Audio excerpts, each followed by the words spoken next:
think we're live. It's very all new to me. All right, hello and welcome. If anyone is watching, I doubt it because I haven't even bothered to like announce this. I'm just doing this. I'm just gonna give this a whirl, a go, as it will be said. This is a picture of Rick Mail on my screen. He gives me hope. Anyway, right. So in this little like kind of I don't know. Very random. Let me just check everything is live because this is all very, very new to me. I think it is. So we are doing some game design. That's always the cool thing. And in this little like live video thing, I'm going to be making some enemies for a upcoming Game Dev Diary video. I'm just going to have a swig of coffee because I think I need to be a bit more caffeinated. And plus, it's quite chilly today. We've had a heat wave, and today is now quite cold. I tell you what, England has some bipolar weather. Anyway, so these are the little enemies I've already done. And these are the enemies I'm hoping to do today in this little live stream. And the soundtrack is Ratchet and Clank Deadlocked. So, let's just jump straight into it, shall we? So I'm just going to show off some enemies that I've already done, because why not? We got a little hopper here. He hops around. So yeah, I have no idea. This is the thing. I've been putting off doing the streaming stuff because I'm kind of have no confidence, and at all. So I thought like maybe if I do this, I'll build up a bit more confidence in myself. Yeah, I'm not a very. Okay, he's got a little bit of a weird jump glitch there going on. Why are you doing that? Well, that's that's a great start. Oh no, it's fixed itself now. Oh well, that's it. Yeah. So right, I don't know what I'm talking about. I'm talking bollocks. Let's just make some enemies. Right. So the plan is I'm gonna make a few enemies today, and I want to make the first thing I'm gonna make. I think is this little guy here. So the plan for this guy, I've done the animations already. He's if you've played Mega Man, he's gonna act like the Susie. I think they're called Susie or octopus batteries. The things that have big one eye and then go left and right, up and down. And so when he's asleep, he's not going to be moving, and then he'll wake up with his spikes, and then he'll move, and that's the plan. So we need to kind of get this all done and sorted. So we need to make a new enemy object. So let's make a new enemy because I have all the variables and values and everything stored in all of these, so it's just easier to copy and paste. And yeah, so this is kind of nerve-wracking. I've never done this before. I've never been live. I hate my own voice. I think that's why I don't like going live or streaming, but everyone seems to be doing the streaming malarkey now, so I thought I'll jump on the bandwagon 10 years later. Right, so let's copy and paste these animations in. So this is just we're gonna make some enemies up. So we're gonna replace this little laser guy here, and we're just gonna. Why don't we move him over there instead of going back and forth? That would be a clever idea, wouldn't it? Yeah. I mean, I don't. So I've been doing some research about how to stream and how people actually stream, and I have absolutely no idea. I mean. People talk for hours about crap. I mean, I was meant to write down a list of topics to talk about, like favourite sandwiches or something.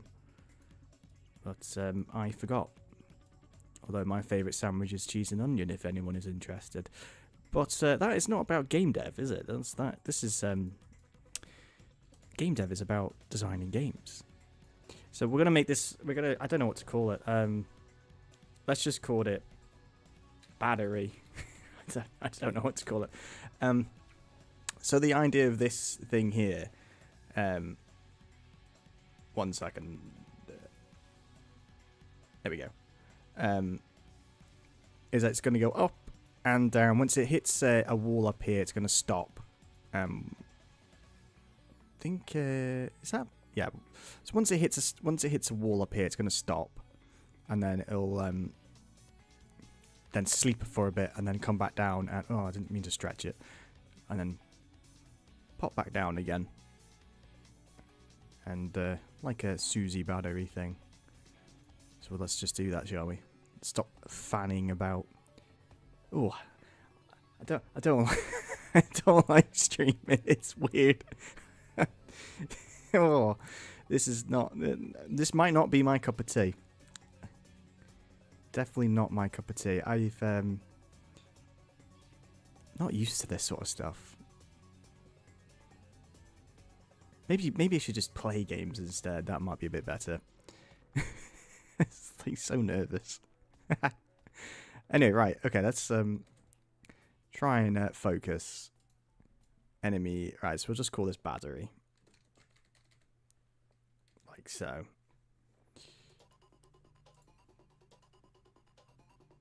Alright, so we need to move that little guy over as well, because he is currently there. Let's move him to there. Right, so the plan is, with this little fella, I've already said the plan multiple times, but we'll talk it again. Is that we need to go up and down, do that sort of stuff. So does he have a movement? Yes, he does. So he'll either start up and down like that.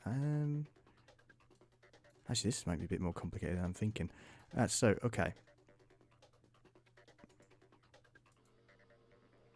Animation. So when he's playing a certain animation, let's start stopped. He is we'll set his speed to 0. Because he is not going to be animating when it's like that. So, and then we'll give him a value. What? I don't like this. I really don't like doing. Maybe I shouldn't do this.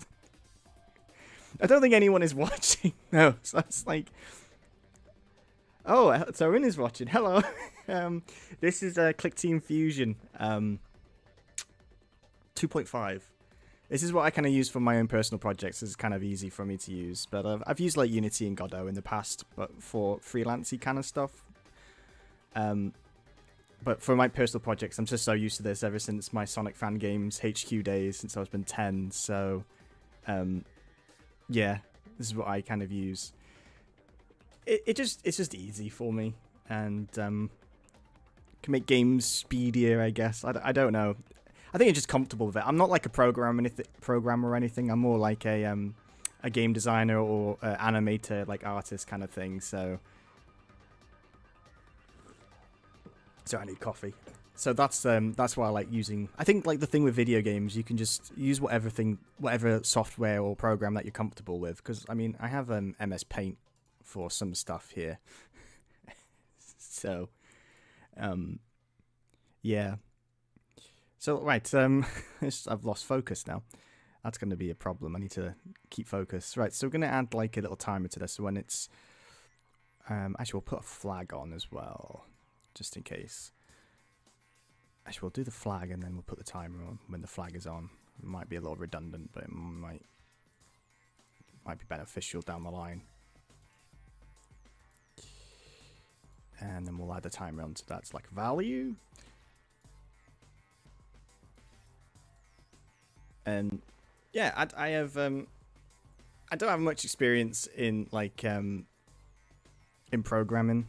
Just if anyone's, I kind of, a lot of my stuff is hack jobs, but if it works, it works, and then I'm happy with it. That's my philosophy with it. I should maybe learn to learn other software better, but I don't think I've got the time to anymore. I'm old now, right? I've lost focus. I'm just talking. I'm just rambling on. Right, so let's just start it up there. So when it actually make sure it hasn't got quite good. So when it's on, and then when it hits like a certain timer, we'll start activating the movement. Let's say it is, I don't know, let's say greater than 48. I think we'll randomize it when it goes down, so it doesn't turn on all the same time. So if it gives it a random number, that way it won't do it always in like the same amount of time. It'll kind of randomize if it turns itself on or not. And then when the animation is, change the animation to animation 2, and then we'll turn the flag off.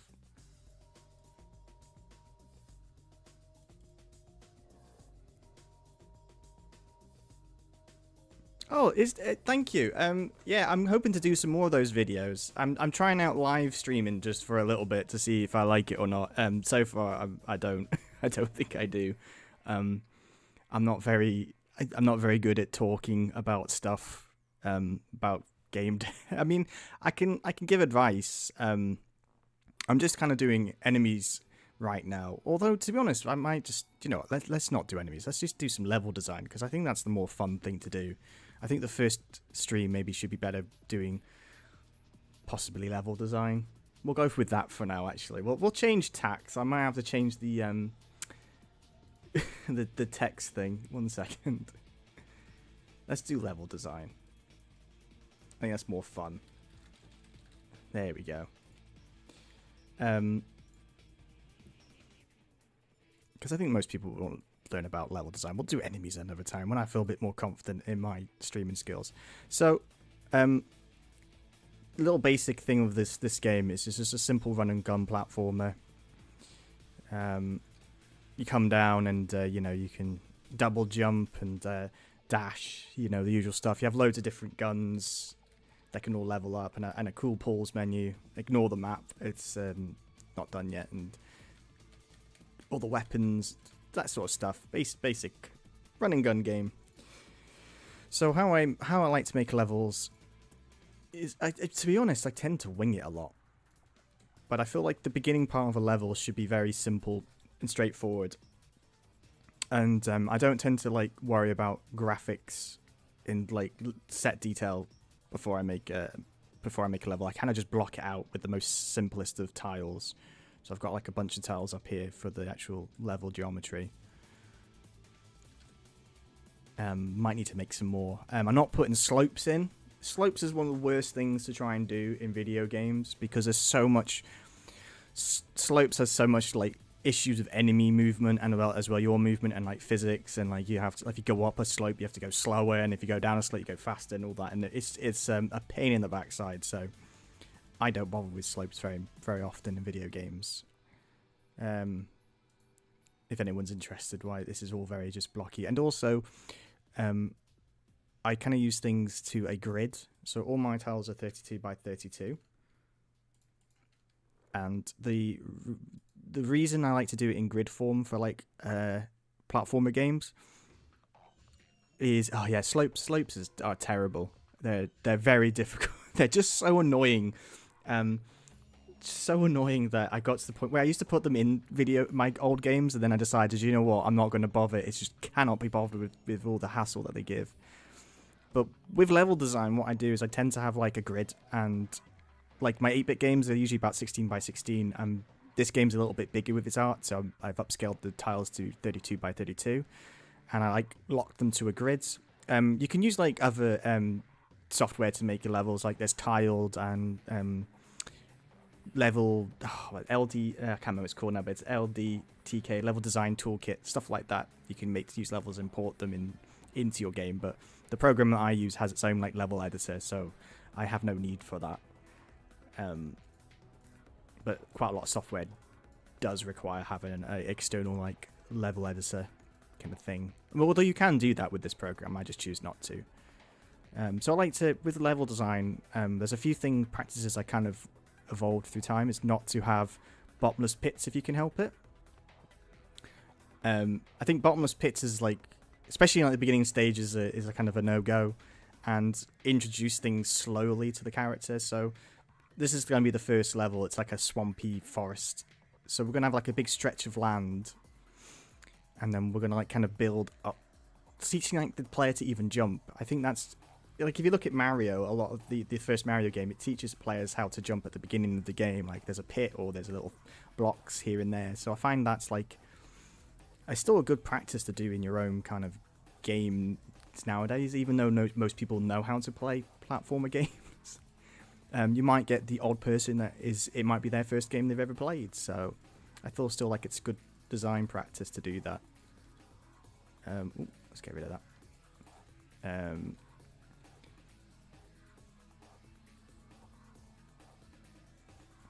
Yeah, I mean, making your own. I've done my own. Oh, thank you for the backgrounds. Hello, hello all. I'm getting more nervous with people actually chatting. I didn't expect this. Didn't even advertise this. Um, but hello everyone who's joining. Thank you. Yeah, I've made my own little cheap, quick level editors for some things, and yeah, they can get really complex really, really quick. So I also tend to avoid them. But the great thing about actually having a level editor, your own custom one, is that you can probably like send it off to other people to make custom levels for your own game. So user generated content is pretty cool. So we're just gonna make a level. We're just gonna make some bits and bobs for this game. That looks a bit weird, and I don't know why. I think I might have ended up changing the graphics slightly. Knowing me, that is something I probably have done. So we're just gonna make a little like platform over here like that. I probably will tinker with the graphics later on, and copy and paste all this stuff. And then see, I've got different tiles for this grass here. Hello everyone. So I've got like different tiles for the grass, but all this kind of extra little detail I usually tend to do at the end. I'll come in and like tidy it up. I created my own movement for this. It's if people know Fusion, I've used this because I started working on using Fusion when it was called Click and Play back in the 90s, making Sonic fan games. And I think back then we all did use like the built-in movement stuff, but it was so bad that people ended up making their own player movement engines. And at the time it was called static engines, if I remember correctly, because you would move the character yourself instead of the actual software doing it for you. Because there was an issue with the original programs. If you jumped and there was a platform above you, you get stuck on the platform above you, and it used to annoy everyone. So we all kind of came up with our own ideas. So we're going to have a little jump here, and then we're going to have, I say, another little jump portion here too. I think like, so if you can like jump over this little gap, that teaches you like that you can.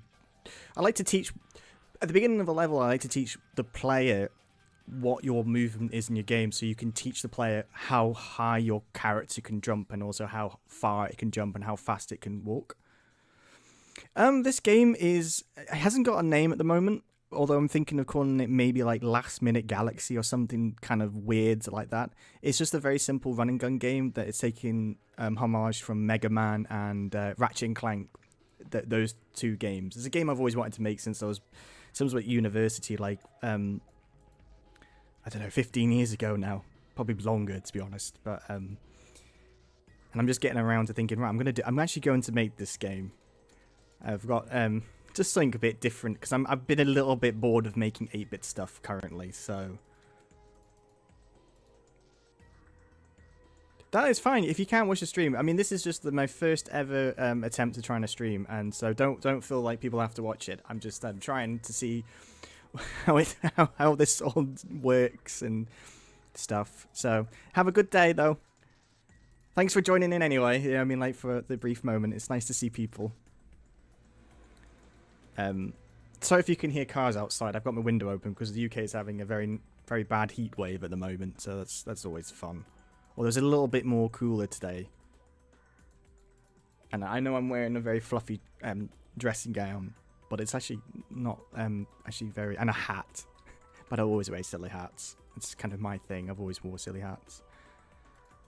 So yeah, the beginning part of the level, I like to teach the player how much it can. Yeah, like, yeah, you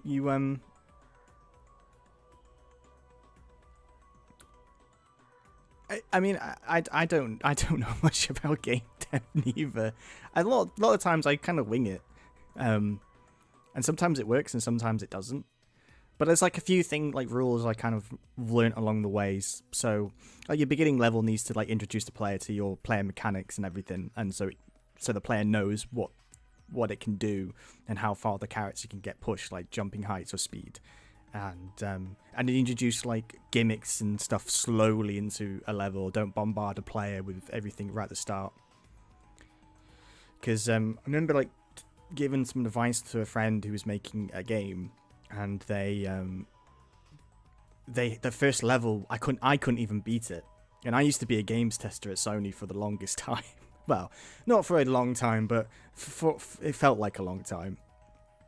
And so I'm kind of used to playing video games and testing them, and I was like, this is way too hard. And it was just like full of bottomless pits and enemies that are way too hard. But when you make your own game, you're so used to your own game and how things control that it might seem really easy to you, because you've played it and tested it multiple times, so you've become almost skilled at your game. And then when it comes to like other people, it's their first time playing, they're gonna get their butt handed to them. So it's like I always have like this idea in my head is if you're gonna make a level, or you personally should be able to beat it without dying once, or even not getting hit if it's like the simplest levels. And then if you're really skilled at it, that kind of like translates, like other players will be okay with it if you can do it with your eyes closed. And then later levels, maybe, if you get damaged a bit here and there, it's fine. Because you're going to end up testing your levels over and over again. So yeah, this is the current thing. This is going to be a straightforward level. So it's just going to go left to right, because I want to introduce the player to just the game mechanics and get some like money behind them. And then later levels, I'm going to have them expanded out so you can go left, right, and it's going to be more open world and multiple paths. But the first level, I want to keep it very simple for everyone who's playing. Yeah, that's it. This is my little tile set. It's not huge. This is the little tiles up here. I'll bring them down here, actually, so we can have a look. But it's really simple. They're not anything spectacular. I think the thing... I always thought, like, when you're making tiles art for video games, the less is more. And it's the way that you use them instead of making all this grandeur sort of stuff. Like, just little things, like little caves like that. It's nice. You don't need loads of them. So let's just make some levels. I haven't been faffing about. I've just... it's kind of weird, because I don't know, like, how people stream sometimes. And I think it would be easier if you stream when people just talk, like, play video games.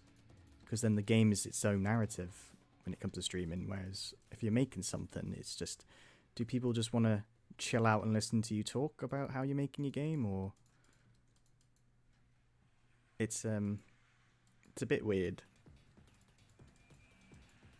I'm basically doing these to get some self-confidence.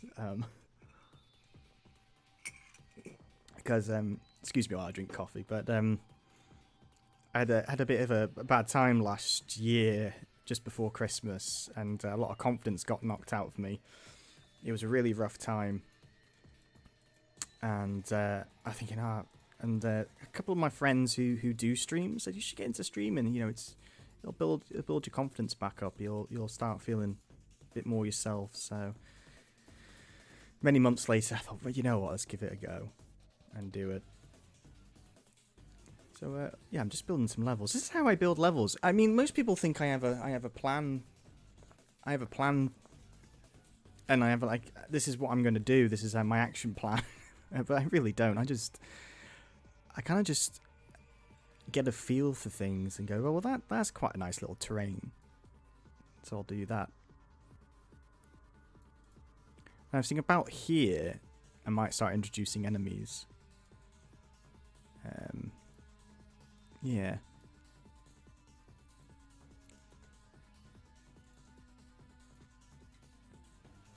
I think, don't know what else to talk about. Oh, this is, well, it's my first stream, so let's not be too harsh on myself. That looks rubbish, doesn't it? This is a blank stage, by the way. I've already made sort of a level here. Let me see if I've missed any tiles. Oh, there we go. That's the one I was missing for that. and Nabby. Take these with me. I'll just copy and paste it and flip it over. I thought I made something like that. Now I need something. I need one of these as well. This is how I kind of go. And go through making this. I'll just like feel like, oh, I need a tile, so I'll end up making the stuff that I need to make. Like that. That'll do. So then that one joins up nicely. Not as nice. That needs to go down a little bit more there.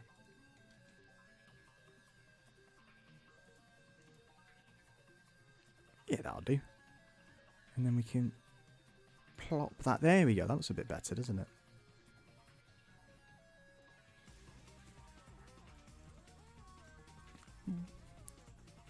If anyone's wondering, the music is from Ratchet and Clank. Why did I... Oh, I did get rid of that for some reason.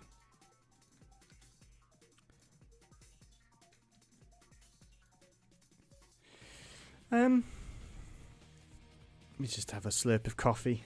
I'll need the coffee. When you get older, the caffeine is basically the life source. It saves my bacon all the time. I think I would be able to survive without coffee.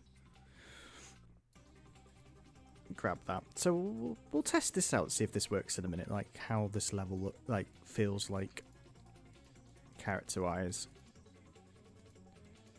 We'll just put that over there. And let's make it so I don't have to keep maximizing the screen. These are all my variables. If you can see them down in the corner. Quite a few of them. It should be one says screen size. There it is. We'll add that to 3. I think that's 3. So you come down in this ship. This is like the first little part of the level. And we've got no upgrades for the characters. We've got to make sure we can get through this very simply. Yeah, there we go. That seems alright.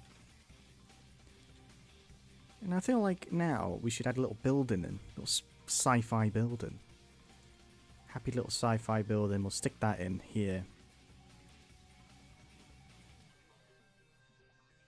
Yeah, well, I struggle with tile set making in that sense as well, because I'll make a tile set and then realize until I start making the level what I've missed. I've done that so many times. So I feel like just make your base set that I'm like what I definitely need. So I definitely need these ones, and then when you come to actually make your level, if you realize like this one here, I had to make. And then just make them as I go along. Luckily, this software kind of helps me do that quite quickly. But I find that's how I make tiles. Because you always miss something. I think like you always will miss some type of tile. Or you'll make it go. Well, actually, it wouldn't be cool to add a little bit more detail or like this tile here is a bit bland. So I might make a couple more tiles like this. And expand it. Kind of find that as I go along. That's how I make tiles. It's just again, I kind of wing it a lot. I'm not like an expert in game design or anything like that. I just enjoy making video games. It's like it's a hobby of mine. And I think that's the thing. I don't think anyone has to be good at coding or art or anything like that to make a video game. It's easier than it's the most easiest it's ever been to make video games. So I just love like anyone can get into it, and I don't think there should be any snobbery or anything. And you shouldn't like if you see other people's games, they look better than yours and stuff like that. I would completely disregard that and just because. There's always going to be someone better than you, and there's always going to be someone worse than you. You should just make games or make stuff because you enjoy making it, and I guarantee there'll be someone out there that also enjoys playing your game. That's why I like game jams. That's why I take part in game jams, because it's people from all different skill backgrounds doing and making something, and it's just so fun to play, and you get so many like cool ideas. Like I've played games where they've done something really cool with this Yeah, you should. Yeah. I mean, I've been doing game dev probably since about 2 decades now. I started making Sonic fan games. That's where I got my start. Sonic Fan Games HQ, which I think is still around. Um I'm pretty sure it's still around. I mean, without Sonic Fan Games HQ, we probably wouldn't have had Sonic Mania.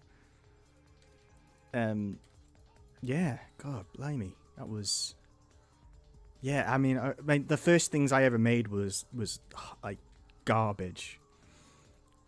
The first ever games I made were really bad, but that's okay because at the time I was kind of proud of them because I was making something. But you definitely learn the ropes, and you just learn what works. Like first, like a couple of like the first real titles I made, I realized quite quickly that you have to test levels multiple times more than once because there was a jump that I put in one of my games like really early on in, we're talking like mid 2000s, like when I was just making games for fun, where there was this like it was basically a pixel perfect jump, but when I tested the game, it was the first time I did it on my first try, so I thought, oh, that's fine, and carried on making the game and ignored it. And when my friends went to play it and online, no one could make this jump. So that's one thing I learned. Like, you have to play your games multiple times and make things not pixel perfect. That's like a big key thing. And so you just go along learning stuff, I guess. But we're just making a little building here because I think like I don't want complete jungle all the time. Oh, if people like interested in the background, let me just get rid of the actual level layer. 1 second. I kind of sort of cheated with this because there's like this fog here. If you get rid of the fog, it's just very simple colored background, like blue and or like different shades of blue, and it's just like quickly scribbled. We've put a little like addictive lighting kind of fog effect over it. It kind of gives it more shading, and it just looks so much nicer with minimal effort. It's one of those things I kind of little design trick I think I've picked up where it's just add a little like addictive lighting and some fog, and it just brings it out a little bit. And also, like, if you're in a building stuff, I like to do like these kind of backgrounds. Like if they're darker, you know you can walk through it, and if the platforms are lighter, so you know that's something you can stand on.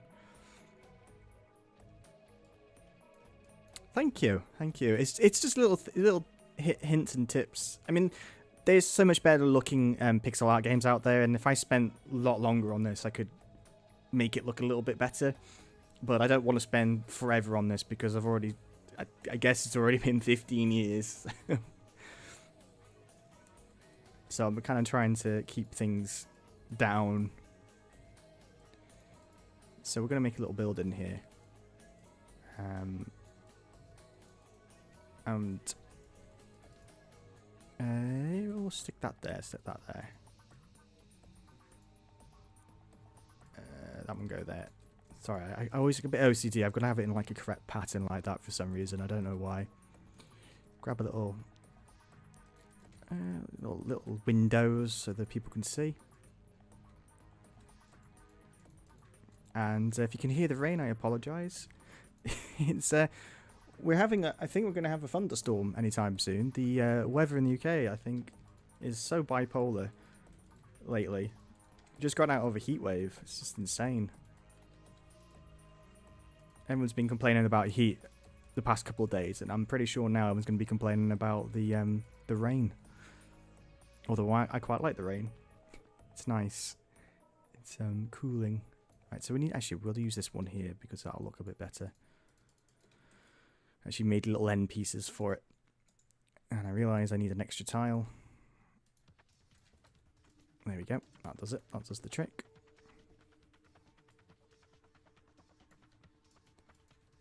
This is how I go about making games. I don't really have a set plan in my head, except for this level I'm going to make a gimmick of something, because I want every level to have its own kind of unique gimmick.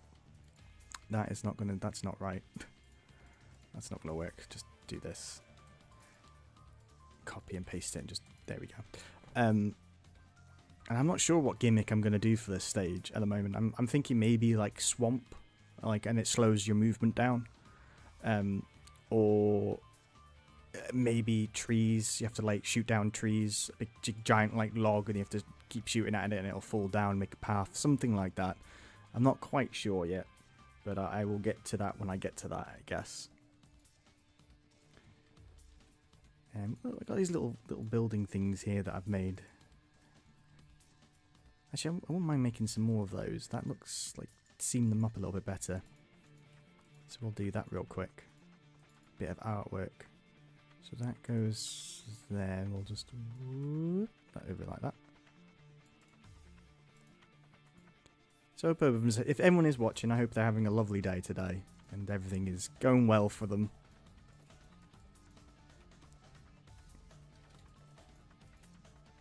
This is also how I do art.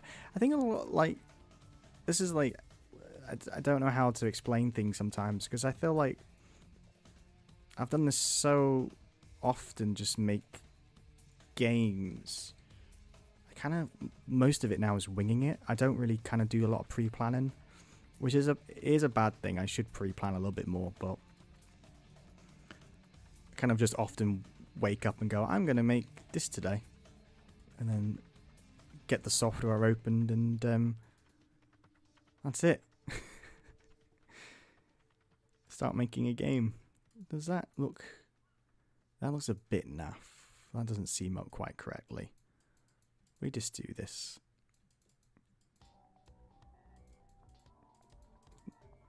That might be okay. Yeah, it'll do. I think that works. Looks a little bit better than just putting these two together. You've got apparently these little green lights that I've made. I don't think they animate that just yet though. So like they're building, and then you can get on top of that because it will be a platform that you can. This is like solid. So what I'm thinking is I might actually add a little platform coming out here. So a little like maybe you can come back. Ooh, no, actually. Ooh, no, I got a better idea. I think I might. I'll move that out of the way over there. I take the towels with me as it's easier. We are going to make... Oh no, I already brought them here. We're going to make a little... Over here, like a set of platforms that you can jump under and get up to. Little like pass-through platforms, as I call them. And I think that'll be pretty neat. And you can then jump on top of the building. And then we can have like some crates or some pickups up here that you can go and grab. So it gives it gives the players. So I like doing stuff like this where you can just go slightly off and go back on yourself, or two deviating paths, because it gives the player some options to do. But I also, when you have a deviating path, I always like it so you can go back on yourself, or go to the other path, so you can do both paths at the same time. I'm always a fan of that. I don't like games that lock out. If you take one path, you can't do the other path, because part of me is like, no, I want to do the other path as well. I want to play all the game. So this little, I like doing this thing. So we're gonna have like, you can jump up there'll be like little platforms you can jump up, and then you can jump up here, and there'll be like some boxes to pick up some more extra gems and some ammo or whatever, some health, and then you come back down on yourself. Again, just winging it, but I know. So I know from testing that my character can jump. Actually, I'll show it. My character can jump not very high to begin with. It can just jump 3 blocks nearly. So I know that things can't be higher than 3 blocks to get up things for now, until you unlock your double jump at the end of this level is the plan. So this is why you can jump up these. We'll do one more. Then you can get on top of that, and then you can jump over on there. I think we'll... Do you know what? I'll tell you what. We'll move this out a little bit there, and we'll widen it. The base. And then widen it up again. A little bit. Looks a bit interesting that way, I think. I think that's not too bad. I mean, this looks really basic at the moment, but what I like to do is I think I've said, is just get the level structure down, and then you can go back and tidy it up and make it look pretty. I think a lot of times I've noticed people who makes levels or make games, they kind of focus way too much on the art and how it looks more than the actual level design itself or the actual things that you need. People focus on the wrong things, I find. So I just like to get the level structure down and go, yeah, that works, and then we can go in and start putting trees and making it beautiful. So everyone likes trees. My favorite thing about video games is foliage. I absolutely love foliage in video games. It's got nice grass and plants and flowers. I love it. I lap that stuff up. We are going to add a little bit of stuff here though, to make that look a bit pretty, so I can make sure that's actually lined up and I've got the right tiles, which I don't have the right tiles set up. Where we put... You need these ones. There we go. It's all kind of weird construction there. It's alien, so I think we can allow to have some weirdness to it. So you can then jump on top of here, get your goodies, and then leave. I'm just going to extend these down a little bit so you can't see the floor part. There we are. So let's carry on making some more of the stage. We've diddled around with that building a bit long enough, I think. Oh, this is all blomped over to... Oh, hold on. Get out of the way. So now you've all moved down. There we are, it's better. Lost that one though. Oh well, we'll find it in a bit. Oh, there it is. Alright. Grab this one again. Carry on. Maybe what we'll do now is that we'll have a wall that's too high to jump up. So then this teaches that this is the height that you can... This is the maximum height that the character can jump. And, yeah, we'll do that. So this definitely won't be able to... definitely won't be able to jump up this unless you have the double jump. Let's get rid of you. Let's go, you go up there. Get in the way. So you can't jump up here. So, and then I can also teach that you can jump up these as well, maybe. That would be pretty cool.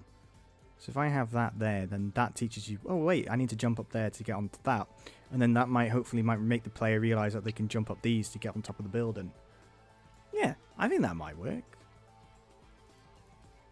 It might not. I think people would figure that out without needing the handheld quite that much, but this is more of like a tutorial level, so it kind of makes sense.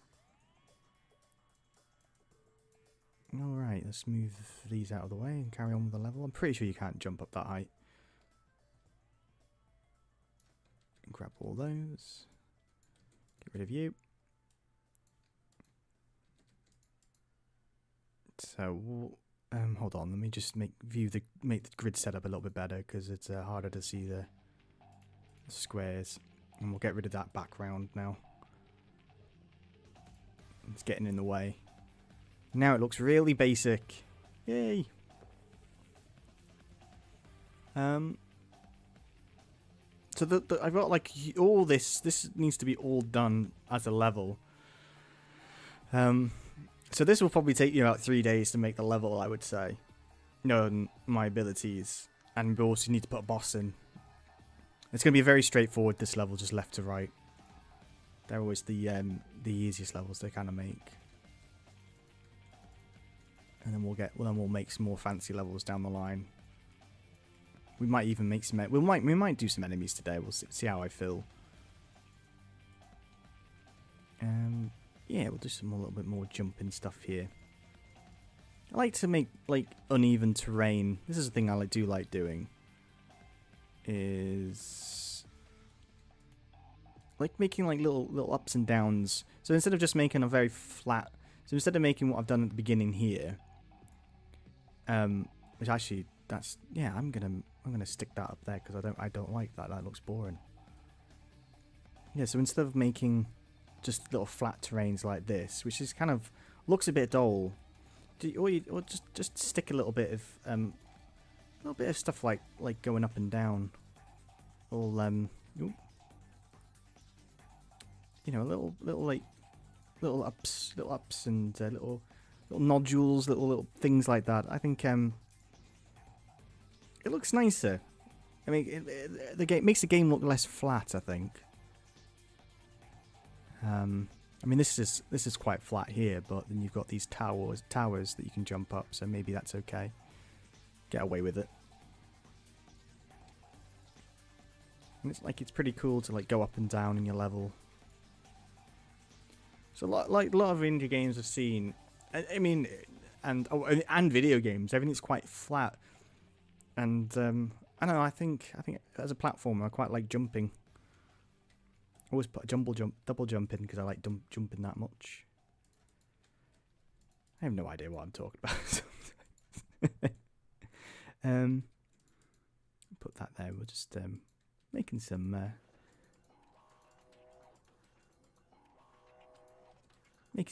levels. I should have wrote down I had excuse me, just take my spoon out of my coffee. I did have some I was gonna write down a list of things to talk about, and I have absolutely no. I didn't in the end. I thought, no, I'll wing it. I shouldn't have done that. I mean, I don't particularly like talking about myself. That's the thing. That's the thing actually. I find in the indie game or the gaming industry, or this social media days, there's way more ego than I have ever encountered through my small career through the indie game scene. There's so much ego nowadays, and I have I don't really have much ego. I'm quite relaxed in that kind of sense. I just I'm quite chill. I'd rather see other people be successful. That really always cheers me up when I see a friend do really well or something. I won when I won Lumdare just recently. I actually felt really sad that someone else didn't win it. I was that was me. I was oh, I've already won it. I don't really want to win it again. I'd rather other people share that experience. That's the type of person I am. I think that's why I'm finding streaming a little bit difficult, because I don't want to big myself up or talk about myself or anything like that. I'm not sure if that's normal or not. But if I can start talking about Sonic though, for the Till Kingdom Come, or Ratchet and Clank, because this is this game's kind of heavily influenced by that game and Mega Man. I mean, even got a Ratchet and Clank soundtrack on the go. I don't know if it's getting picked up or not, but yeah.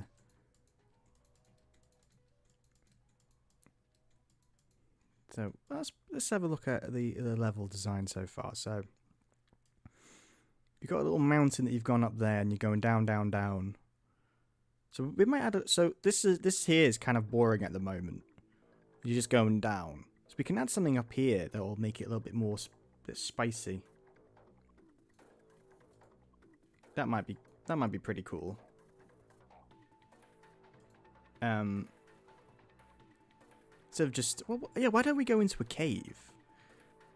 So I've got the stuff. So around here, why don't we split the path up? But you can go back up the top if you want. But we'll split the path here. And then go into a cave.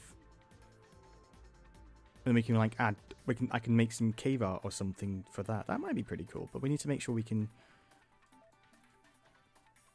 I'll tell you what. We'll just come over here, copy and paste that, stick that there, and that way I know for a fact that you can probably jump onto this. Yeah, I think you could anyway. Oh, now I realise that I need some extra tiles because this doesn't seam up correctly. So I'll copy and paste these. Actually, that one I can get away with. I've already got that one. But this one I need to take the top half of that and stick that on like that. There we go. Oh, I don't have that one. I tell a lie. I do need a new one. I need to grab the bottom half of this and stick that on there. Like so. And that doesn't seem to come quite right, so we'll just fix that there. There we go. Move that out of the way. There we go. And being lazy, all I do is just flip the tile for the other side. Just easier to do it that way, isn't it? So yeah, we'll make a little cave. So actually, well, what we'll do is we'll make that a little higher, like that, because you'll be able to jump from up there onto there, and then we can maybe move the cave a bit higher up. Like that, maybe. I think that might work. Now I don't need these tiles anymore. Oh, I've made them. I'll keep them. Nope. Move the map over there. Yeah, yeah. If I actually extend this out a little bit more. Welcome to my level design. just wing it. I'm not sure if you will make that jump. I will test that out in a minute. Let me just go and grab some art assets to fill that up. I think you can make that. I think I'll be able to make it. Yeah. Oh, I need to replace that tile. That is bad. Let's go and see if we can make that jump. Let's stop believing that we can. Let's actually see if we can make it. But first, I need to put these little like Clyde boxes here. That these things here first, so I know they're pass-throughs. Do it this way. It's just a hack job, but it works. But like colliders that tell my character. All right. So let's see the level layout so far. So this seems okay, and we'll put some enemies down there, and then make sure you. Oh, why have I made them solid? Well, whoops. 1 second. They're not supposed to be solid. Let's change that rapidly. Right, let's try that again. See, always test your level, because I didn't realize they were solid things. Yeah, this is the boring part. It's like it's not much stuff doing. Yeah, you can make it over there. You can go down here. I haven't put the colliders for that side. This obviously can jump up here, all the way down. Yeah, you could easily make that jump, but you can also go under the cave. Yeah, that works, I think. That's pretty neat. Right, let's tidy this up, these tiles up here, because I might as well while I'm here. The boring thing is just filling up the space. This is a lot of game design is quite tedious. Like just filling and just painting, but it's too much. Stuff like this is relaxing though. If I can't sleep at night, sometimes I'll come and do something. I'll do something like this. I'll make something. I'll do all the boring things in the game design, like, and it's kind of therapeutic. There we are. I think that's gonna look a bit nicer.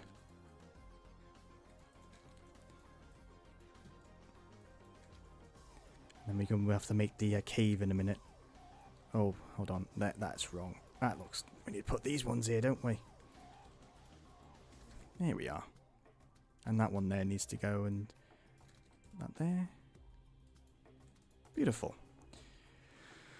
Alright.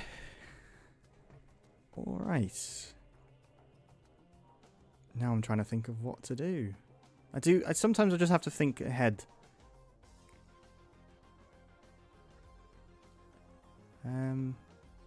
Okay. Let's do the top part here first, I think, and then we can worry about the cave part. Because I want the top part to be a little bit different than the cave. So maybe the cave I'm going to do, it's more platforming. And I'll make some spike tiles and stuff, and you have to like more dodge the spikes, less enemies. And at the top, it's going to be more fighting enemies. And so you can do both ways, but I think that might give like a bit of a difference to which path you take. So it's not the same kind of thing, just like the bottom path is and the top path is basically like just the same platforming kind of thing. There's a slight difference. I think that will work nicely. Because I feel like you need to kind of give reasons for branching paths. Why is there a branching path? Do you need this branching path? Like in Sonic games, for example, the branching paths are kind of like the top parts are to go faster, to end the game faster, and the bottom parts are like more difficult.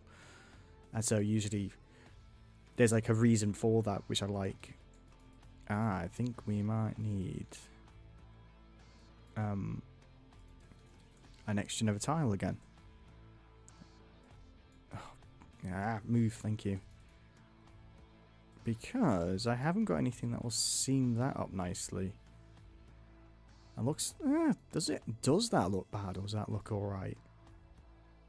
You know what? I think I might be able to get away with it for just now, but we might come back to it later on. Here we go. I think once I've done this area here, I will then go back and I'll make the beginning part quite pretty, just to show that off in stream as well. How to kind of make nice looking levels, I guess, or like adding foliage, which is always my favourite thing. I remember when I played the Ratchet and Clank game Rift Apart on the PS5 for the first time, and there were so many plants and flowers, and it was so beautiful. So I don't know why, it's just one of my favourite things in video games. I think it all stemmed back when I first played Sonic 2 on the Sega Genesis, and I saw the palm trees from Emerald Hill, and I was just so wild by the palm trees as a kid. I think that's always stuck with me. A bit weird, but that was a really good Christmas, getting that Mega Drive, because it's called a Mega Drive in the UK, for Christmas. I think it was 94 I got my Mega Drive. And the first ever game I played was Aquatic Games starring James Pond. Which, yeah, wasn't... It's something. It's alright. Right, we're going to go down here. We're just kind of just talking crap now, so I've lost a little bit of focus. No one wants to know about your Christmas of '94. It was a good Christmas though. I do remember. I have a really insanely great long-term memory. Short-term memory, I'm absolutely rubbish at short-term memory stuff. I lose so much. Sometimes I just forget things. Like if someone said something to me 10 minutes later, I've forgotten it. But short-term, for some reason, I can remember stuff from like when I was the earliest memory I have is when I was 9 months old, roughly. I remember like very vividly chewing a plastic toy. I was about 9 months old. I'm pretty sure I was about 9 more, a year old, because then I can remember things past then. Like I remember my second birthday and my third birthday. But anything that's short term, no, absolutely no, I forget. Someone tells me a code or like a number for their phone or whatever or something, it's gone. 5 minutes later, I'm like, what was the number again? Sorry.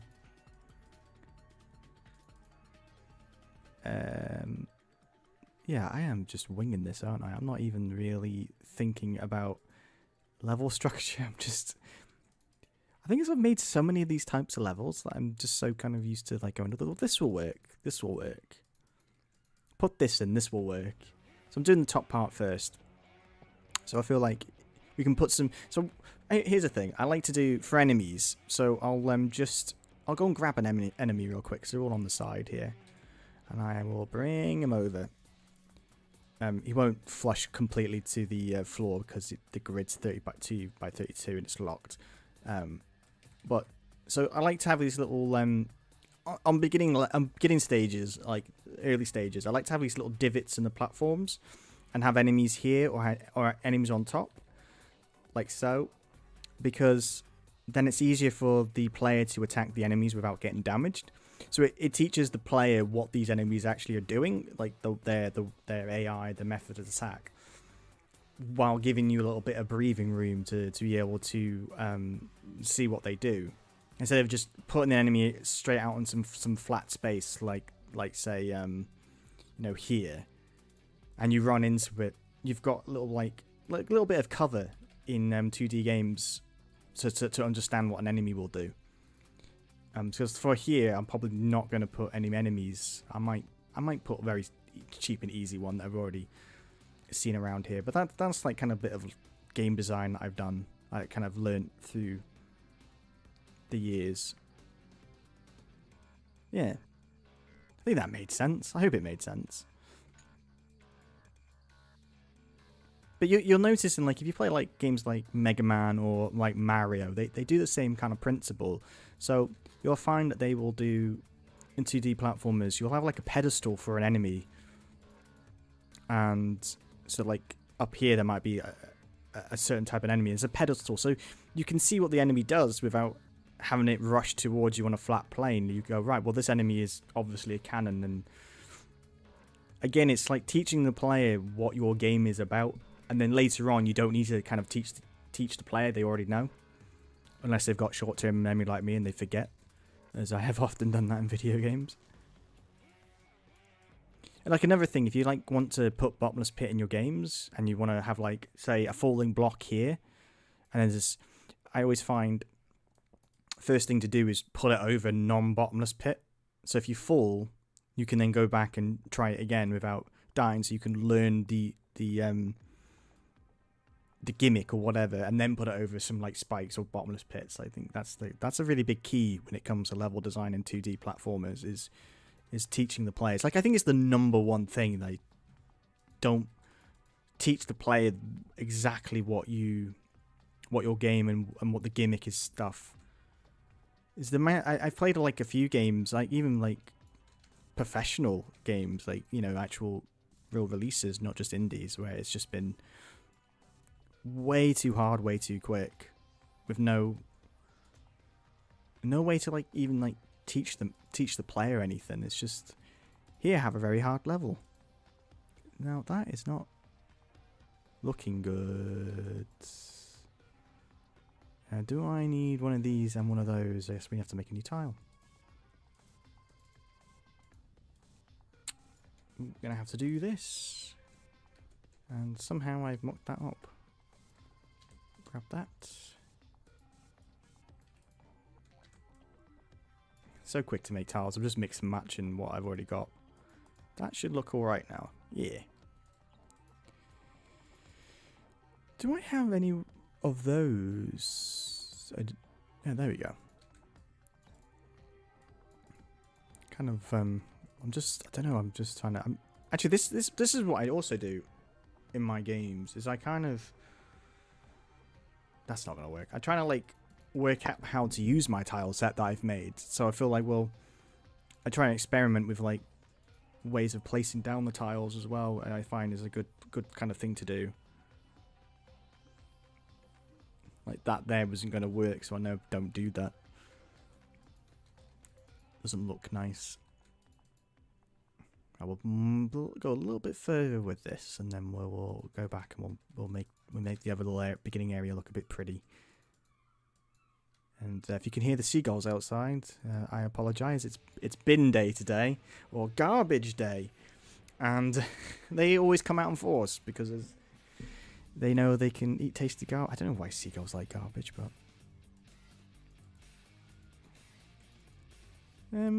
I think we're getting there. Let's end the cave here. Actually, maybe have the enemies in the cave. I think like I've done focused more on the top part more, not the cave. Oh, let's just do a little bit of the bottom part, I think. The cave. Yeah, a little like... So if we move that down a little bit, we can have a little jump to jump over.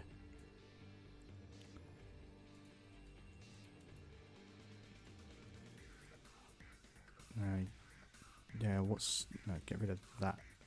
What have I done here? I've lost focus again. Oh! Yeah, finish my coffee.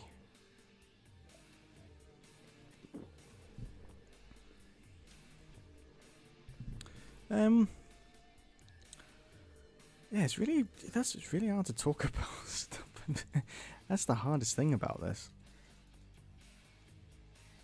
Because I don't really have too much experience in I can talk about how to win a game jam, I guess. It's the only really big experience I have. A lot of it is luck and also skill. Yeah, like there's a few things that you can really do to make a game sing, even in game jams or in general. For example, I'll just finish this off and then I will show you what I've done to help make the game look a bit more polished. Yeah, I'll do it now. So, like for example, I need to put an enemy out. One second. Stick him out. He's gonna end up floating if I don't. Hello. Oh, hey, Super Retro Polygons. I am streaming. Yes, I'm giving it a go. I'm very new to this. I have no idea what I'm doing. It's an experience, all right. But a little thing like to elevate your like games, I always find is like if you notice the HUD up there, it flashes when you get hit, and I've seen a lot like indie games or even just normal games where it just kind of doesn't do anything when you get hit, and I find like extra little polish like that in like games, in HUDs, and just like when you open the pause menu, it kind of instead of just a pause menu appearing, you actually have a little animation that turns everything on, and when you select different icons and different menus, it's a little like blur, like little effect, like the TV static effect. And I think that's kind of stuff that elevates a game from being like good to something much better. So you can't jump up three high. That's actually a beautiful mistake. You can you can't go back once you go this way. You can't go back, and I kind of like that. That's teaching the player you can't. That's how high you can jump. That was an accidental mistake. Yeah, I didn't advertise my live streaming because I wasn't sure. This is all new to me at the moment, so I'm not like I'm trying to build up the confidence of doing it. The last time I ever streamed was on Twitch in 2017, and I think, or it might have been 18, and I was playing Resident Evil on the Sega Saturn. That was the last time. And then, I don't really have to talk or do stuff like that because the game kind of sells itself when you're playing the original Resident Evil game. You can just be quiet for the entire thing because people just watch Resident Evil and Barry Burton's beautiful face. He's my favorite Resident Evil character. Maybe I'll play Resident Evil one day. I don't know on here. So let's finish off this cave area because it needs doing. Just my winging it. That's the wrong one. You want that one there. Does that work? I don't think that looks good. I do. I forgot how I did this now. How do I do it on the other side? Oh, I don't think I can do it that way. I think that's why. I'm just going to do it this way. Ooh, that's an idea. Oh, your dog's named Barry. I did not know that. That's amazing. If I ever got a pet tarantula, I was going to name it Barry for some reason. Yeah, I was going to do some enemy design, but then I thought, actually, I'll do some level design because it's the most fun to do. And enemy design is a little bit more kind of fault processing to like have to code stuff. So I thought for the first stream, let's keep it simple for myself and not jump straight into the deep end. Even though I did animate them, I have animated the enemies I was going to do. There's a guy. Oh, I haven't deleted him. I might have deleted him by mistake. No, here he is. Little like guy here, and he spikes out, and little drop ship that's gonna spawn enemies out. But I'll do that in another stream, I think, or off stream. I don't know. I'm currently just making this little silly level. This might not even be in the final game. I'm just making. This is a thing I like to do when I make a game. Is I'll make it like a prototype, couple of levels, like from start to finish, and play the game like 2-level demo. And if I find it fun and other people find it fun and whatnot, then I'll carry on with the project. Although I'm going to carry on with this anyway. But that's a kind of a good tip, I think, is make like a level or two that's like the best or near best that you can make, at, given the time frame you've given yourself to make a prototype. And then if it works and you can feel it gelling, then carry on. And if it doesn't, figure out why it's not gelling and then work on that or scrap the project. That's probably why I scrap so many projects, I don't know, but so I'm just currently making a little cave thing here, I think. Actually, that'd be pretty cool if you accidentally fall back down. I like that. Let's give you play a little bit more room here. But I thought I'd give this live streaming a go. I don't have very good self-confidence in times. And I've been seeing like, so many, as yourself, and so many friends doing live streaming and going, I should do that one day, but I don't, one, I don't really like my voice, and two, I don't know what to talk about half the time. And again, I mean, there's a lot like, I think I've said it before in the stream, there's a lot of ego as well in streaming and the game scene, and I'm hoping that I don't fall down that trap, or I start talking about myself too much, or something like that. That's like a big worry about why also I didn't do it. Haven't done it for a long, or put it off for a while, I guess. Yeah, everyone hates their own voice. I think my voice stems from when I was at school. I came from down south of England and I moved up north when I was very young at school, and I got relentlessly bullied when I was young because of my accent. So I think that's where my hatred of my voice came from. Was that? So if I put on my true natural accent, I sound like I'm from the West Country. Well, I am from the West Country. From down Bristol originally, where Wallace and Gromit has made the best animations ever. Like, oh, I love Wallace and Gromit. I always remember the story that happened. Like, there was a fire at the Aardman like warehouses. It was years back now, and someone ran in and saved Wallace and Gromit. I just think that's so beautiful. I love that. But they before it all burnt down, they had like an when I was like quite young, they had like an expo like showing all like display cases and stuff, showing all like the Wallace and Gromit figures and the chicken run stuff.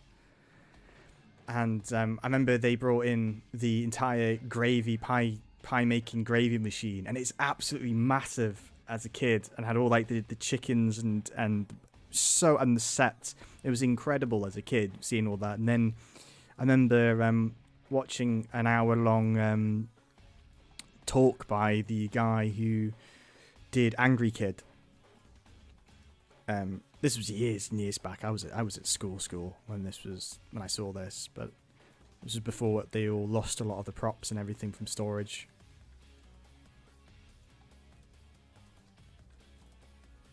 I always love the story that someone ran in the fire to save Wallace and Gromit. I just love that story. It's just so, it's just so, I don't know, British, I guess. I'm using ClickTeam Fusion for this my personal projects. It's just something easy. I've used this ever since I was making Sonic fan games in the 90s. So for personal projects, I kind of like just using this because it's quick and easy and simple. And the people who make the software are lovely people. They're such nice team. So and it's really good for 2D. It's not like there's like better stuff out there, I guess, for like some people, because you can't really do coding in this like you can do with certain engines. But it's really quick and really fast to do like 2D platformers. And I'm just used to it. I always say like you use whatever software you're comfortable with.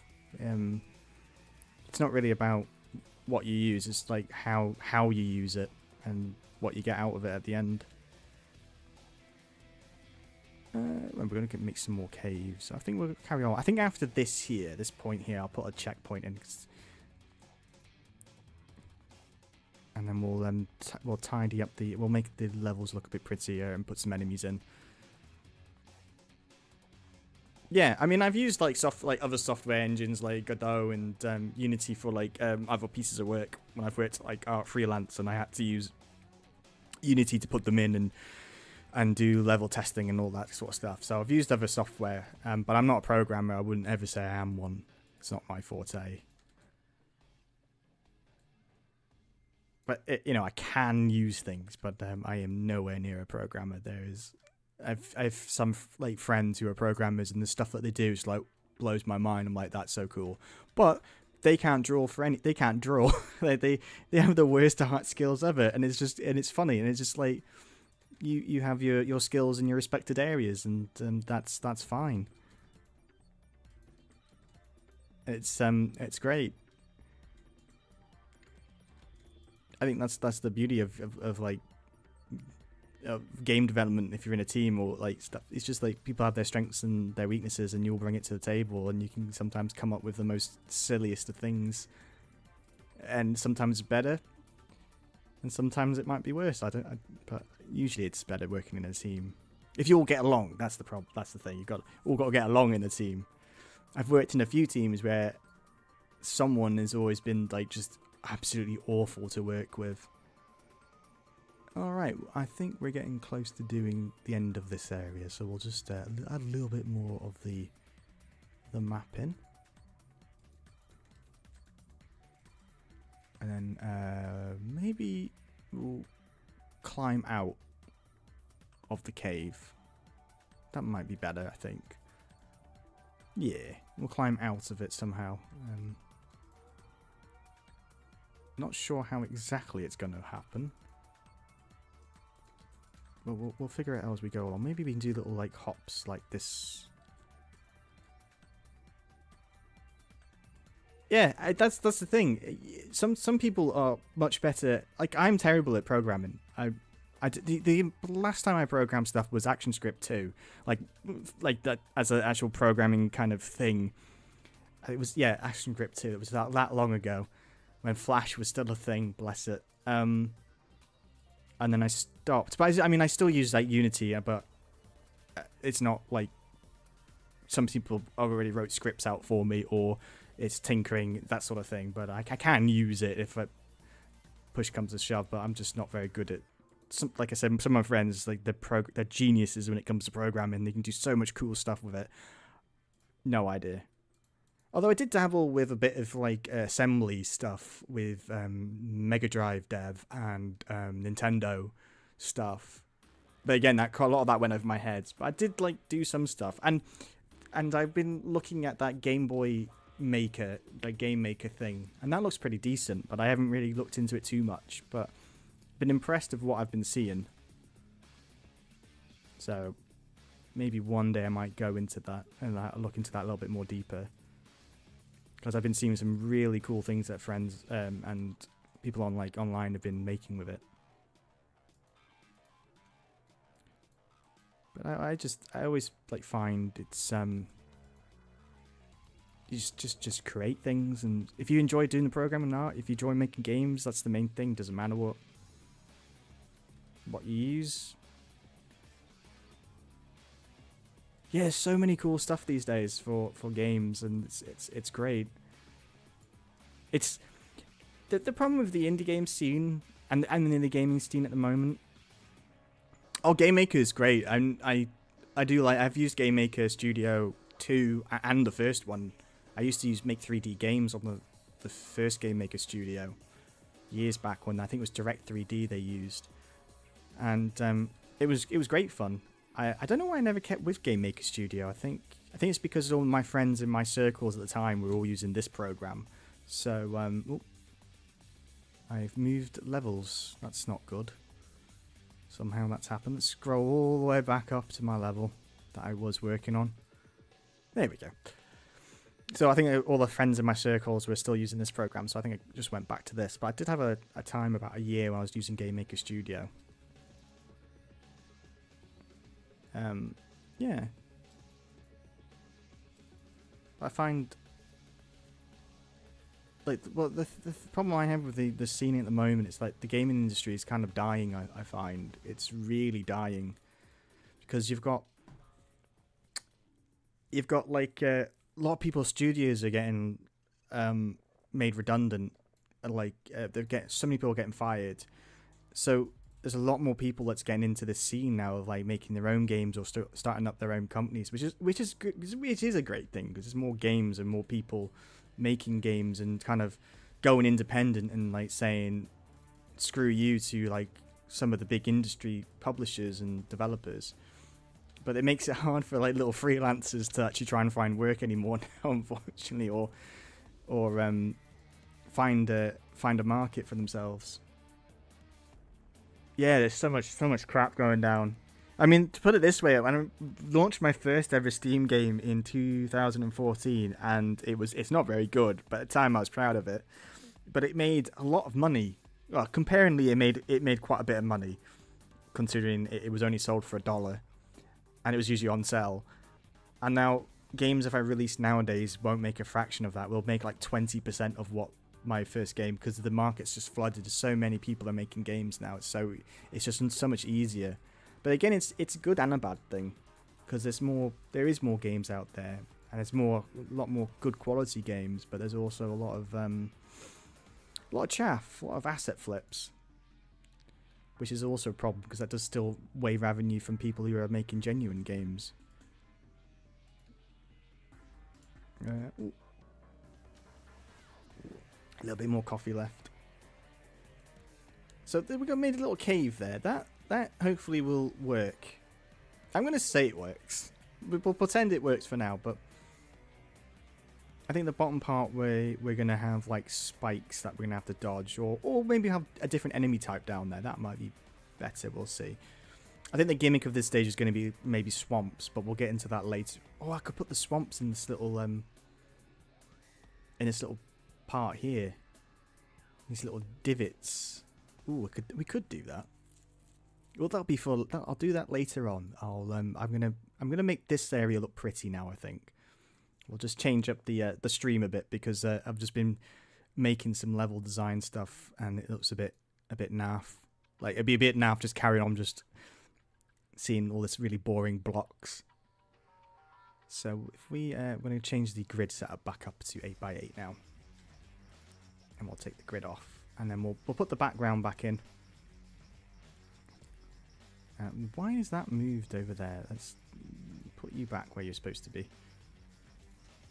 No, you've still moved. No, there we are. Yeah, it's thanks. I've never done the stream before because I usually, when I'm making games, I'll just stick a podcast on and listen to a podcast and zone out and like kind of make games while listening to stuff or documentaries or something like that. These were somehow have their art back in. Don't know why that is not sealing up correctly, but whatever. Right, let's grab some trees. Let's put some trees in. Got all these trees here that I've made. Actually, this is a little cool thing I've done. It's like little things like this I kind of like in video games when I see it in indie games and games. So I've got a little bit of foliage here, little grass, and it's really, really, really small animates, but when you go past it, it kind of moves.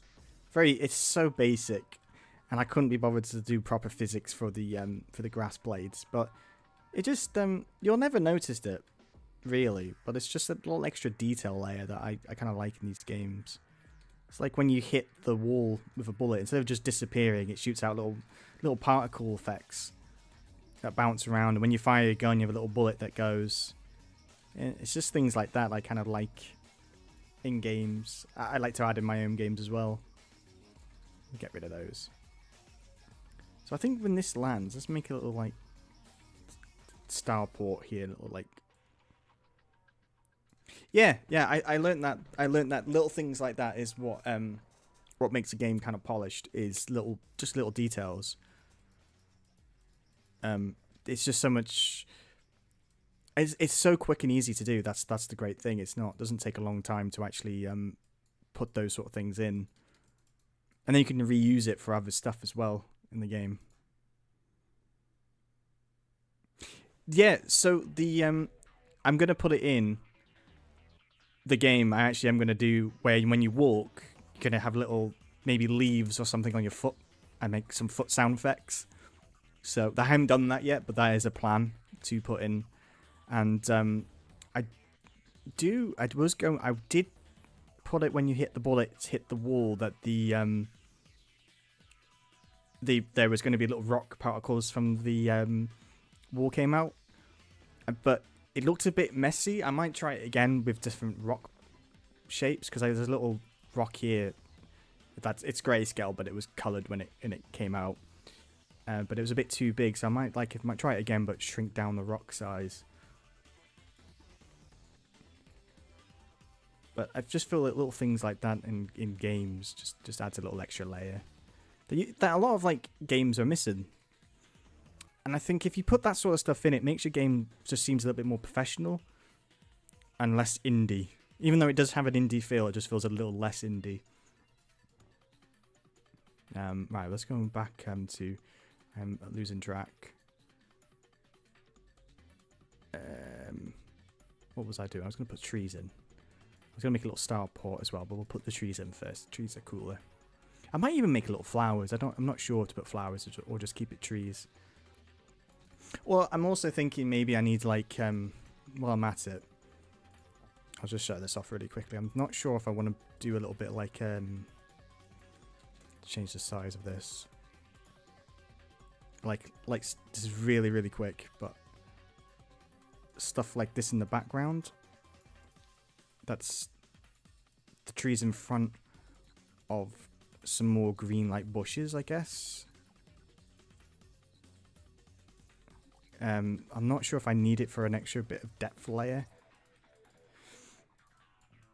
I haven't actually toyed with this yet. That looks rubbish. We'll just fix that real quickly. This is really quick just to kind of illustrate a point. I'm not sure what to do yet. But if I have like little extra kind of depth to the scene and put like trees in front of like that, will that work? Or does that look a bit too static? It looks a bit static, but I don't know. Yeah, I do sprites in MS Paint. I've got MS Paint. I don't do all that. It's just basic. I do it in the software, and I also have a sprite, which I also use. So I have like 3 tools, but and GIMP. I've used GIMP as well. So there's like various tools that I use. I just but I find it's kind of easier to quickly do it in software sometimes, like this. Not always, but yeah, we can. I think that's pretty. I'm not sure. I don't know. I don't think I like it. I'll keep it up there just in case I do come back to it. Yeah. That's the great thing about this software is like if I quickly can do something and try something. If I don't like it, then I haven't wasted too much time. Oh, I forgot. I had these things. I had these little grass tiles that I made. We'll definitely keep the grass tiles. We'll just copy paste all these real quick.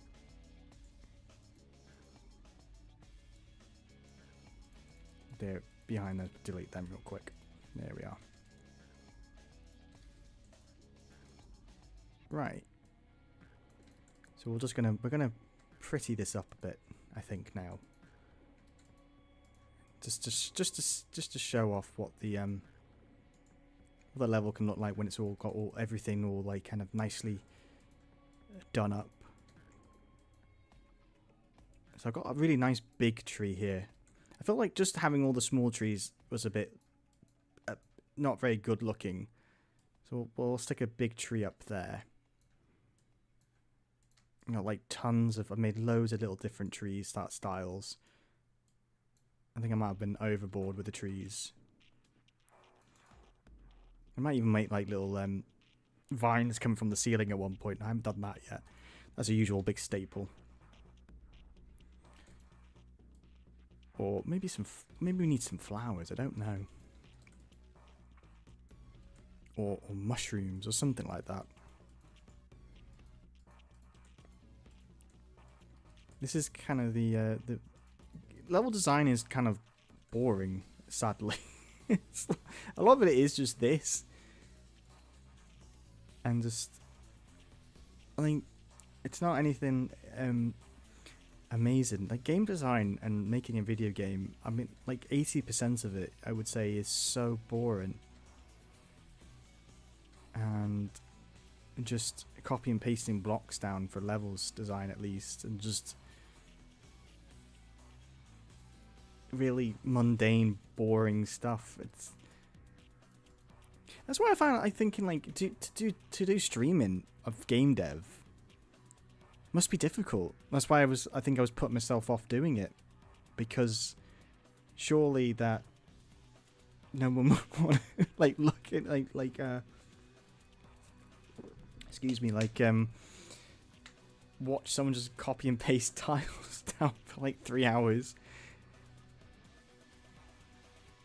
I think that's probably why like streaming stuff like I don't know, Fortnite is more gets all the like millions of viewers or whatever, because it's like people are shooting, I don't know, like weird looking characters on screen. I've never actually played Fortnite, by the way. It's just not my cup of tea. Although I mean I can't say that because I haven't played it, but it looks like it's not going to be my cup of tea. Did play Overwatch though when that first came out. I did enjoy that to a degree. I'm not really an online player type of guy. I have played online games. My favorite being Red Alert 2. I'm old. That needs a tile there. That looks naff. Where's that tile? It's not up there. It's down here. So where'd I leave those tiles? Yes, move those back. Oh, I've been streaming for an hour and a half. I am surprised I've lasted that long without having a meltdown.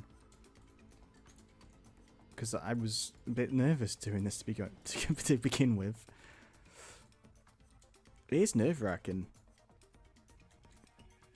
Like, so I've like, because I've been doing some research on streamers, and I've been watching some good friends who stream and stuff. I mean, it's not. I wouldn't say it's how typical games are made. That's the thing. Oh, it's getting a bit roasty again. I'm going to take my dressing gown off. It's not how typical games are made, but it's how I kind of make games, I guess. Winging it usually, but here this is a little starting area, I think. But yeah, I'm not super skilled in that sort of respect, but I'm not like unskilled. So I've like sold games and got games on Switch and stuff like that, but a lot of the time my game development is just oh, that works, and I'll leave it in. That didn't work. Don't do that again.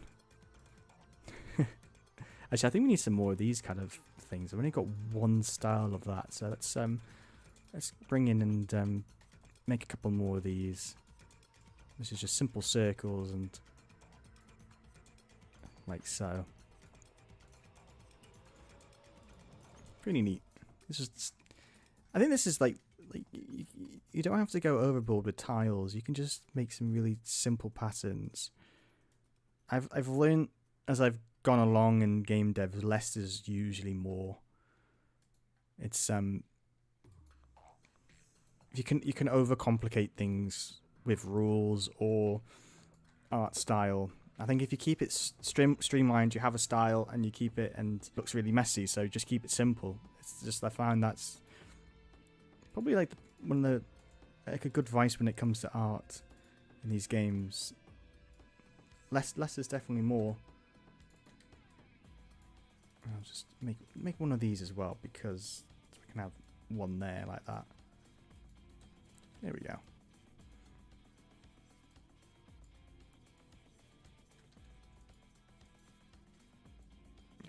Yeah. So we're now just making this. We're gonna make this part a little bit pretty, and then we're gonna stick some enemies in. I want to then see how that looks. I think you can get in a snippet of like of this kind of level, what it's gonna kind of entail with like how it's gonna evolve.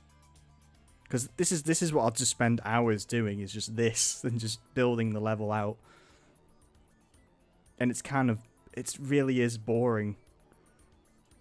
I think that's another reason why like I said, I've been putting off. It is just such a boring thing to do. Oh yeah, that's not going to work because that's going to go behind it. Actually, that might... don't know, that might actually look alright. We'll see. Let's just have a see if the ship going behind that, does that look nice? Yeah, no. That's the answer to that. Get rid of that. We'll make some custom little things for there. You got to test it, otherwise you don't know. Right, let's add some of these little fancy things.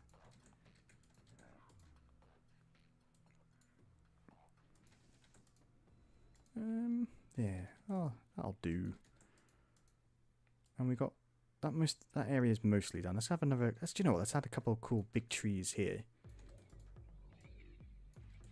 like that, and put another little one there. A bit more of these. Actually, no, that's a bit too big. Let's add some grass.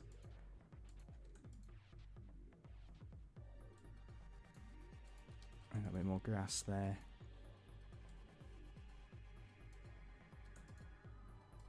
Yeah. Then we'll put some enemies in, I think, and just see how the game flows from there. So this is a very short little area, and this has took me like 20 minutes to do. This area, I guess. Oh no, actually, there's something else I'm forgetting to do. Of course, I've got all these different little bits of bobs for tiles. We can like replace these so they don't all look the same. We can add little bits here and there like this, so it doesn't look all similar. Like change it up a bit. There we are. Like, because I think repeating patterns in tiles is kind of a bad thing. If you can get around and add a little bit more spice to a repeating tile, it's a good thing. It just helps it makes the level look a little less droll. This is a nice, simple, easy thing to do, really. There we go. A little bit more there. That's a bit boring up here. We'll just spice that up with some of these. See, no thought to it. I'm just sticking them in willy-nilly. And going, yeah, that looks alright. Deleting them because I'm not just going to copy and paste over them. I am not being lazy today. I'm streaming, so we won't do that lazy way.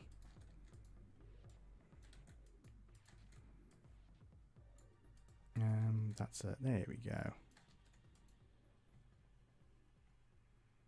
I think that... right, okay. So now that looks a little bit better. Let's add some enemies in. So I've got a bunch of enemies here that I've done. So I've got this little guy here. He's a little small little like thing that will follow. So if you think of the Koopa shells or the Goombas, they actually do this. The Goombas, these are basically like Goombas from Mario. So if I stick them there, I'll show you what they do. They'll come out and they just kind of follow you, and they'll, once they hit the wall, they'll actually, I need to, do you know what? I need to edit that because that looks crap. Do you know what I'm gonna do? Where are they? Let's not make them only make them follow you when they're hitting your x-axis, because that just looks crap if they're just trying to keep bouncing on the wall. That's not fun. So this is what the code looks like in this program software. It's kind of like BASIC. If you know what BASIC is, it behaves like BASIC. It reads from top to bottom. No, yeah, from top to bottom. So like number 1, and it'll read down, and it goes into that order. It's kind of weird, but I haven't used BASIC as a kid on a ZX Spectrum. I kind of like it. I don't know, maybe nostalgia. I've probably got my ZX Spectrum somewhere around here, actually. I think it's over there. Right, so what we'll do is we'll put a flag on that. So just bear with me the codes. This is, I've already done this, but we'll put a flag on it. So when the flag is, let's say number 4, is off. So this bit here is basically when the enemy comes on screen, it will then straight away look at the enemy. Look at you and follow you.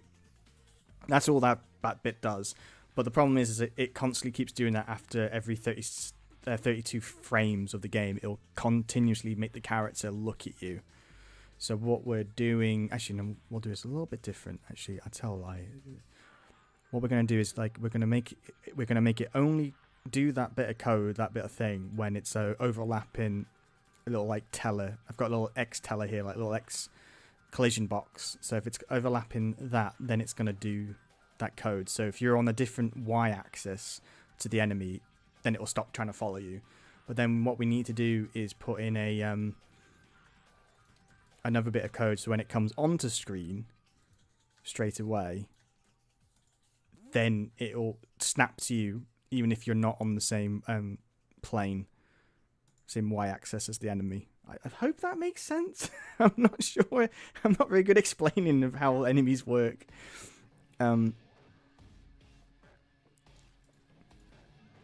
So if the flag is off, and then once it's gone on there, we'll put the flag on. We'll do number 4, and then when it's far away from the character, turn the flag back off so it can redo it. When it's far away, so when the enemy goes off screen, the flag gets turned back off. So when it goes back on screen, the thing can happen again. I think I'm probably explaining that the worst way impossible. So hopefully I can demonstrate it if I've done this correctly. So the enemy comes on screen, it's going to follow you, but now it's doing that for some reason. That's not right. What have I done wrong? This is always the fun part. Is that you turn that on? So that should work.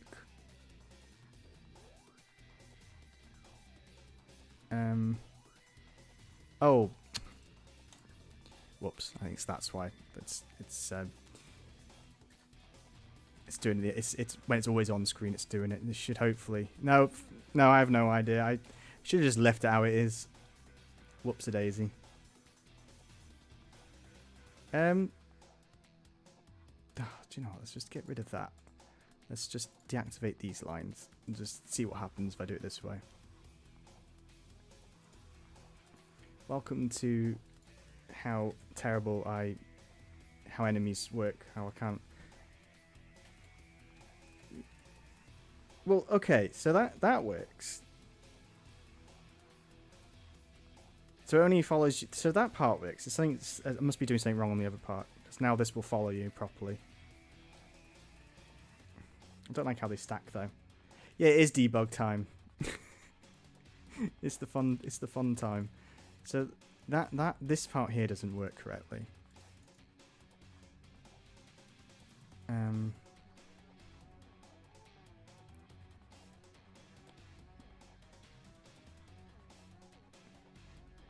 Let me just figure out. It is turning it on, isn't it? Yeah.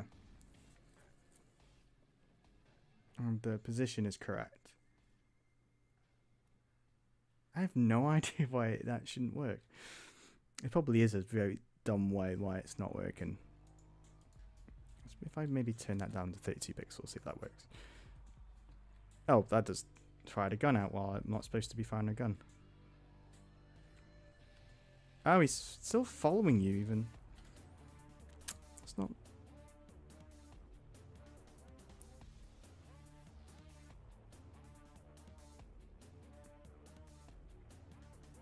Dude, I don't know why that... It should be... Is it not turning the flag on?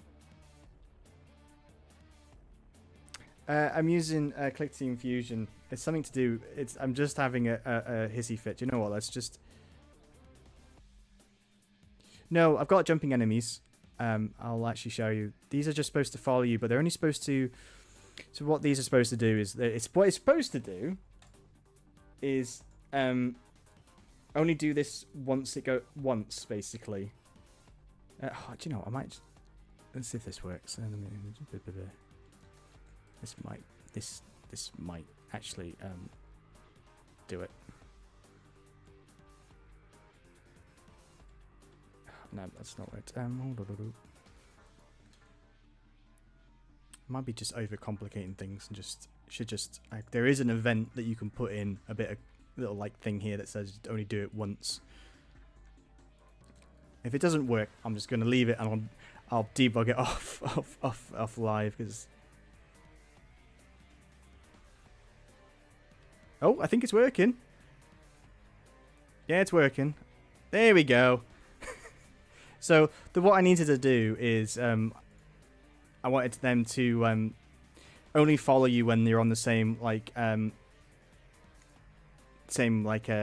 x-axis, or was it y-axis? No, y-axis, like on the same y position.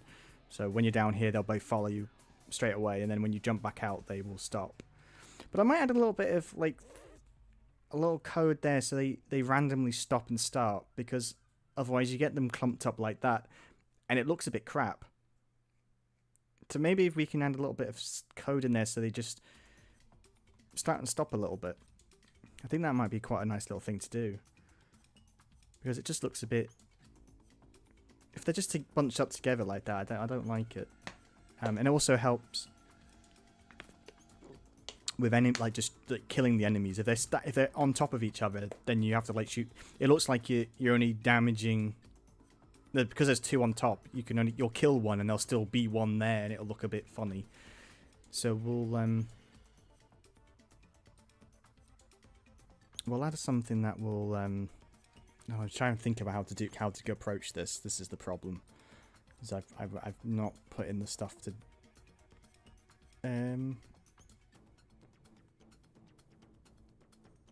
Right, okay. What we'll do is we'll put a little timer on it. Hopefully this might work. So if we do a little timer, say 3, and if it's lower than, let's say 80. And then when it goes above 80, we'll make the speed go to 0. Hold on, let's just add a new event and quickly do this. And when it's above 80, we'll make it stop.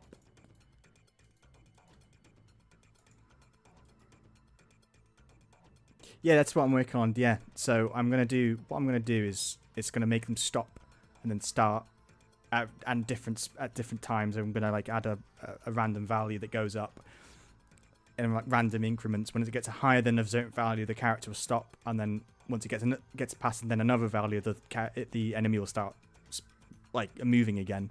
Is the plan. Hopefully it'll work. It might not, but it could be a bodge job. And we'll set that value back down to 0. And then when the value, and then we need to actually add the value to it. So we'll just, this is so sloppy, but it'll do. If it's lower than say 300, give myself a bit of breather room. We'll add a random, let's say random, capitals are on. Random 3. So I'll add either 0, 1, or 2.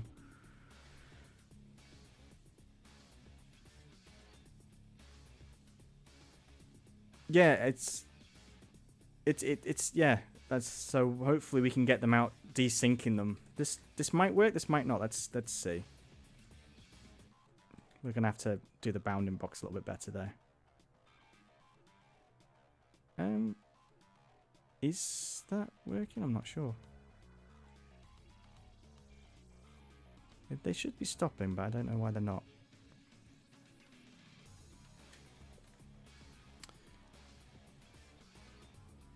Oh, that's why. That's just setting it to 0. I've done 2. Don't know why I done that. Must have slipped.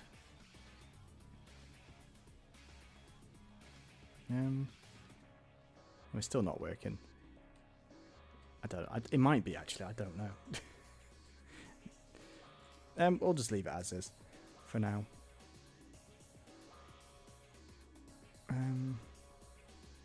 Oh, it's because it's only when it's overlapping that.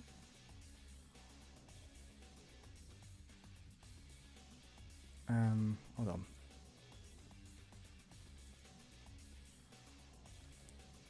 Let's copy and paste that, and then when it's not overlapping that.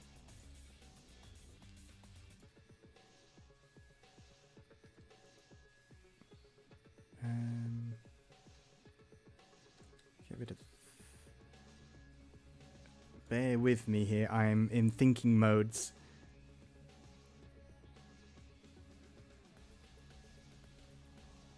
Yeah, I'm not like my code's a bit sloppy, but it's working. Usually what I'll do is I'll go, once I've made everything, I'll go back and tidy stuff up. So I'll kind of get stuff down. Once I've got stuff down, I'm like, okay, it works, and I can go back and go, right, this don't need this doesn't need it, or tidy things up and streamline it. I think like that's how I kind of roll when I make things. Like, unless it's a game jam game, which the whole thing is just absolute chaos. But once I've got like the prototype stuff down and then everything works, it's streamlined time, and I can go through like a debugger, a profiler, and just see what's taking up the most like CPU cycles, and just then mess around with it.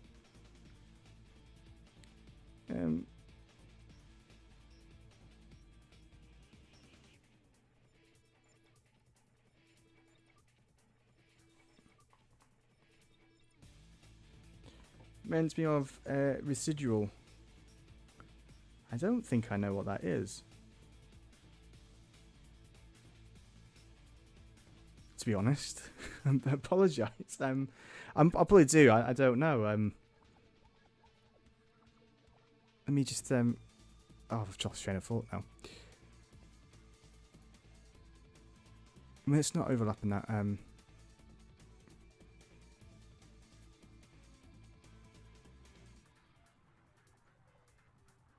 Oh, duh. That's what I've done. I hadn't actually made the speed go to 0. That's what I meant to do. I wasn't thinking. There we go. They're stopping and starting at random intervals. That looks a bit dodgy. Actually, I kind of like it now. They don't just bounce off. They're still trying to follow you, but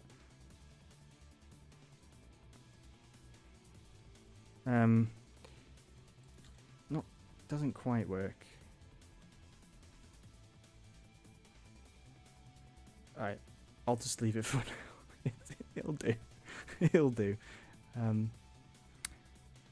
That will do, Donkey. That will do. Oh, I should have worn my Shrek shirt today. Actually,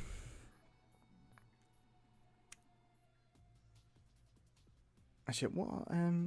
Instead of setting it to speed, if actually I'll do something. Just slow it down just while I'm here. If it's greater than 0. Oh, I didn't mean to do that. Give a little timer to it, so every 5 milliseconds. That's a very lazy way of doing it, but it's how I like to do it when I'm kind of actually no, I've not set subtract from the speed, so it slows down at a natural pace and just stopping. It looks a bit weird, that.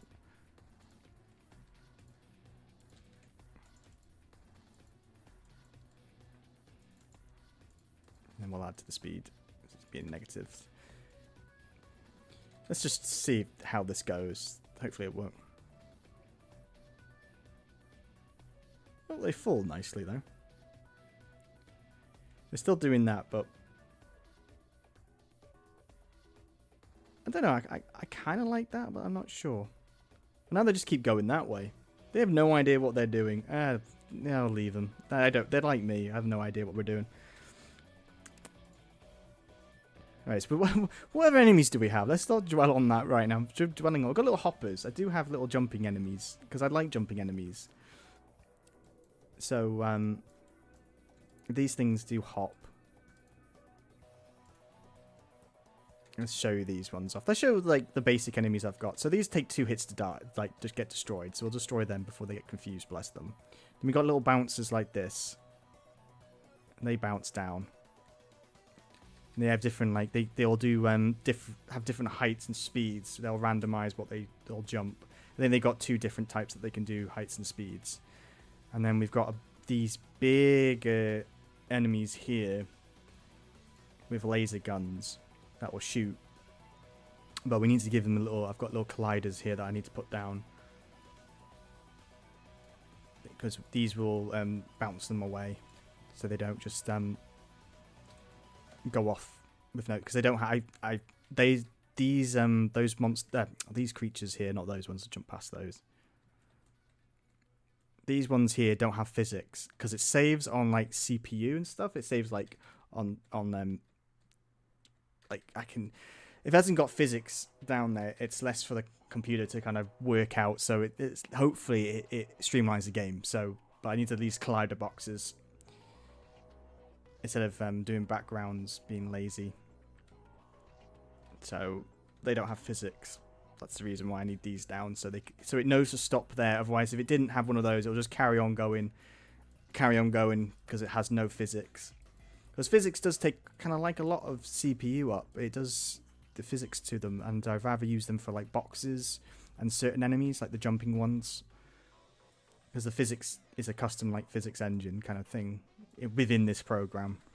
It calculates the positions and subpixels and all that. I even got a little spawner thing here. I love little spawner enemies.